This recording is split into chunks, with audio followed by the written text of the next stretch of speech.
வரலாற்றுல இன்னொரு கதை இருக்கு பாருங்க. என்ன கதை? நம்ம நாட்டுல பக்கத்து மாவட்டமான ராமநாதபுரம் மாவட்டம் ராமேஸ்வரத்துல பிறந்த முன்னாள் ஜனாதிபதி ஐயா அப்துல் கலாம் ஐயா. ஆமா, அப்துல் கலாம் ஐயா பதவி ஏற்றாச்சு. ராஷ்டிரபதி பவன் ஜனாதிபதி மாளிகைக்குள்ள நுழைகிறாரு ஜனாதிபதியா.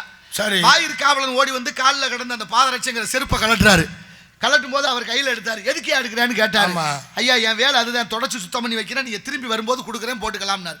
அவருக்கு கோவம் வந்துருச்சு ஐயாவுக்கு. இது ஒரு வேலையா? இது ஒரு வேலை, இன்னும் செய்யற இதை செய்யற, இதை நான் செய்ய மாட்டேன்னா உனக்கு வேலை கிடையாது போன்ட்டார்.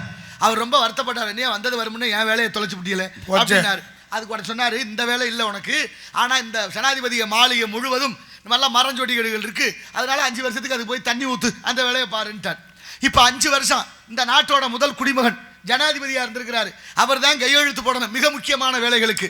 அப்படிப்பட்ட மகத்துவம் வாய்ந்த உயர்ந்த பதவியில் இருந்த ஜனாதிபதி ஆகிய அப்துல் கலாம் பதவி காலம் முடிஞ்சு மாளிகை விட்டு வெளியில வர்றாரு. கையில 2 பெட்டியோட. இந்த தண்ணி ஊத்த சொன்னார் பாருங்க அந்த பையன்.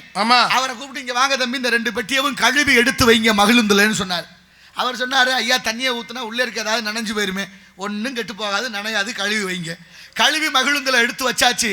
ஐயா ஏன் கழுவ சொன்னீங்கன்னு அவர் கேட்கிறாரு. ஆமா கேட்பார்ல. அதுக்கு ஐயா சொன்னாரு, ஜனாதிபதியாக 5 வருஷம் இருந்திருக்கிறேன், உலகத்திலே உயர்ந்த பதவி, அப்படின்னா நான் நினைச்சிருந்தா என்ன வேணாலும் செஞ்சிருக்கலாம். அதல்ல, ஜனாதிபதியா இருந்த அப்துல் கலாம் ஜனாதிபதி மாளிகை விட்டு போன போது இந்த நாட்டில் இல்ல, ஜனாதிபதி மாளிகை இல்ல, ஒரு தூச கூட அவர் எடுத்துக்கிட்டு போகலன்னு இந்த உலகம் சொல்லணும், அதுக்காகத்தான் கழுவ சொல்லுங்கன்னு சொன்னார்.